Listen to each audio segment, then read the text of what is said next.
मेरा नाम आदित्य है। मेरी उम्र केवल 27 साल थी जब मेरी पहली पोस्टिंग एक डिग्री कॉलेज में हुई। नया शहर, नया कॉलेज और नई जिम्मेदारियां।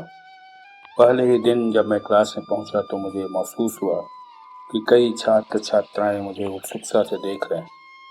शायद इसलिए क्योंकि मैं उम्र में उनसे बहुत बड़ा नहीं था। धीरे धीरे पढ़ाई शुरू हुई। कुछ ही दिनों में मैं कॉलेज में लोकप्रिय हो गया।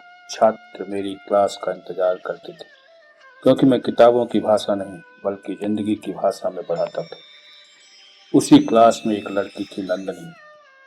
नंदनी पढ़ाई में तेज थी, लेकिन वह बाकी छात्रों से अलग दिखाई देती थी। वह हमेशा सबसे आगे बैठती और हर विषय पर सवाल पूछती। एक दिन क्लास खत्म होने के बाद वह मेरे पास आई। सर, मुझे यह टॉपिक पूरी तरह समझ में नहीं आ रहा, आप मुझे समझा दीजिए। मैंने उसे समझाया। अगले दिन फिर वही हुआ। फिर अगले दिन वह आ गई और उसी तरह से सवाल पूछने लगी। धीरे धीरे यह रोज का सिलसिला बन गया। कॉलेज के कई छात्र मजाक में कहने लगे, सर, आपकी सबसे बड़ी फैन तो नंदनी है, आपके बिना तो वह रह ही नहीं सकती। मैं मुस्कुरा देता, लेकिन मुझे महसूस होने लगा कि नंदनी सवालों में पूछने के पीछे उसका क्या इरादा है। मुझे थोड़ी शंका भी होने लगी। एक दिन उसने पूछा, सर, क्या आपको कभी किसी से पहली नज़र में प्यार हुआ है? मैं चौंक गया और बोला, देखो नंदनी, यह सवाल पढ़ाई से जुड़ा हुआ नहीं है, इसका मैं जवाब नहीं दे सकता। वह हंस पड़ी। बस ऐसे ही पूछ लिया सर, कोई बात नहीं। उस दिन पहली बार मुझे लगा कि मुझे सावधान रहना चाहिए। मैंने उससे हमेशा एक शिक्षक और छात्रा की तरह व्यवहार करता था। समय बीतता गया। फिर एक दिन मुझे अपने टेबल पर एक छोटी सी चिट्ठी मिली। उस पर लिखा था, कुछ लोग हमारी जिंदगी में बहुत कम समय के लिए आते हैं, लेकिन हमेशा के लिए यादगार बन जाते हैं। नीचे कोई नाम नहीं था। मैंने सोचा किसी छात्र की शरारत होगी, लेकिन अगले दिन फिर एक चिट्ठी मिली। उसमें लिखा था, क्या हर भावना को शब्दों में कहना जरूरी होता है सर? मुझे आप बहुत अच्छे लगते हैं। अब मैं समझ गया कि कोई मुझे संदेश भेज रहा है। मैंने चिट्ठी को नजरअंदाज कर दिया, लेकिन चिट्ठियां आती रहीं लगातार। हर बार सुंदर सी लिखावट में, हर बार कोई नया नाम नहीं था और न तो को उसमें कोई नाम लिखा जा रहा था। अब मेरी उत्सुकता और बढ़ने लगी। आखिर यह कौन था? एक दिन मैंने स्टाफ रूम की खिड़की से देखा, कोई लड़की मेरी मेज पर कुछ रखकर तेजी से चली गई। दूर जाते हुए मैंने उसका चेहरे देखने की कोशिश की, लेकिन साफ दिखाई नहीं दिया। ऐसा लगा मुझे जैसे वो नंदनी ही होगी। मेरे मन में कई सवाल उठने लगे, क्या वास्तव में वही थी या मैं गलत सोच रहा था? इसी बीच वार्षिक समारोह की तैयारी शुरू हो गई। नंदनी कार्यक्रम की मुख्य संयोजक थी। पूरे कॉलेज में उसकी चर्चा होने लगी।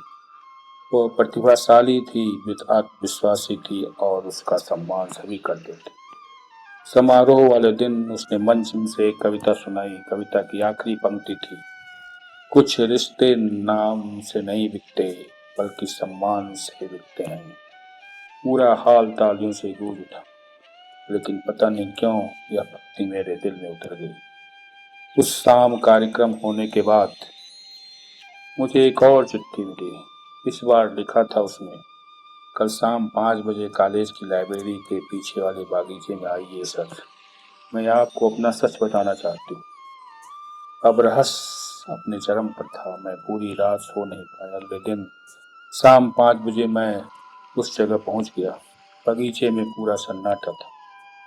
कुछ मिनट बाद किसी के कदमों की आहट सुनाई दी। मैंने मुड़कर देखा, वह नंदनी थी। मेरे मन में जैसे कई सवाल एक साथ उठ खड़े हुए। वो कुछ पल चुप रही और फिर बोली, सर, मुझे पता है कि आप क्या सोच रहे हैं। मैं शांत रहा। वो बोली, लेकिन जो सच है वह शायद आपकी कल्पना से बिल्कुल अलग है सर। मैंने कहा, तो बताओ क्या सच है? नंदनी अपने बैग से एक पुरानी तस्वीर निकाली। तस्वीर में एक युवक था। मैं उसे पहचान नहीं पाया। फिर उसने कहा, यह मेरे बड़े भाई की तस्वीर है सर। मैंने तस्वीर देखी। उस युवक का चेहरा आश्चर्यजनक रूप से मुझसे एकदम मिलता जुलता था। मैं हैरान रह गया। नंदनी की आंखें भर आई। 5 साल पहले एक सड़क दुर्घटना में उनकी मृत्यु हो गई थी सर। मैं चुप था। वह बोली, जब आपने कॉलेज में पहला दिन पढ़ाया था तब मुझे लगा कि जैसे मेरे भाई फिर से मेरे सामने खड़े। मेरे शरीर में सिहरन दौड़ गई। जो चिट्ठी आपको मिली थी वो मैंने लिखी थी सर।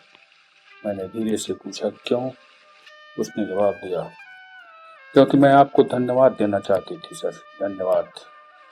हाँ सर, आपने मुझे फिर से पढ़ाई में विश्वास दिलाया था। आपने मुझे मेरे भाई की याद दिलाई।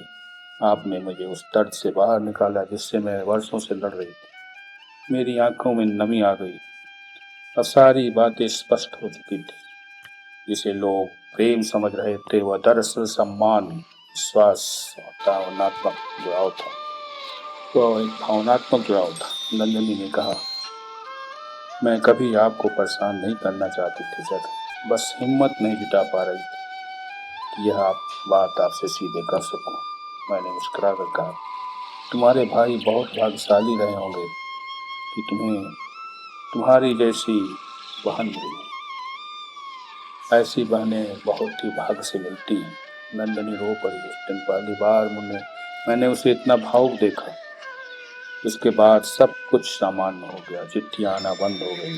नंदनी अपनी पढ़ाई में और भी ज्यादा मेहनत करने लगी। 1 साल बाद उसने विश्वविद्यालय में टॉप किया। पूरा कॉलेज गर्व महसूस कर रहा था। गर्व। विदाई समारोह में उसने मंच से भाषण दिया और उसने कहा, जीवन में कुछ शिक्षक केवल किताबें ही नहीं पढ़ाते बल्कि टूटे हुए आत्मविश्वास को भी जोड़ते हैं। सभी लोग तालियां बजाने लगे। मैं भी दर्शकों के बीच बैठा था। लेकिन मेरी नजरों के सामने वो पहली चिट्ठी घूम रही थी जिसमें लिखा था, कुछ लोग हमारी जिंदगी में बहुत कम समय के लिए आते हैं लेकिन हमेशा के लिए यादगार बन जाते हैं। समारोह खत्म होने के बाद नंदनी मेरे पास आई और उसने कहा, सर, यह मेरी आखिरी चिट्ठी है। मैंने चिट्ठी खोली। उसमें लिखा था, अब मुझे किसी सहारे की जरूरत नहीं। आपने मुझे खुद पर भरोसा करना सिखा दिया है सर। नीचे पहली बार उसका नाम लिखा था, नंदनी। मैंने चिट्ठी को संभाल कर अपनी डायरी में रख दिया। आज कई साल बीत चुके हैं और मैं दूसरे कॉलेज में कार्यरत हूँ। नंदनी एक सफल अधिकारी है। कभी कभी त्योहारों पर उसका संदेश आता है और हर बार मुझे याद आ जाता है कि जीवन में हर निकटता प्रेम नहीं होती। कुछ रिश्ते सम्मान के होते हैं और विश्वास के होते हैं, और कुछ रिश्ते ऐसे होते हैं जिन्हें कोई नाम देने की जरूरत नहीं पड़ती। दोस्तों, अगर आपको भी जीवन में कभी कोई ऐसा व्यक्ति मिला हो जिसने आपको आगे बढ़ने की प्रेरणा दी हो तो उसका सम्मान जरूर कीजिएगा, क्योंकि दुनिया में सबसे खूबसूरत रिश्ता वही होता है जिसमें स्वार्थ नहीं बल्कि सम्मान और विश्वास होता है। हाँ दोस्तों, विश्वास होता है। दोस्तों, अगर आपको यह कहानी अच्छी लगी हो तो लाइक कर दीजिएगा और सब्सक्राइब जरूर कर दीजिएगा। धन्यवाद।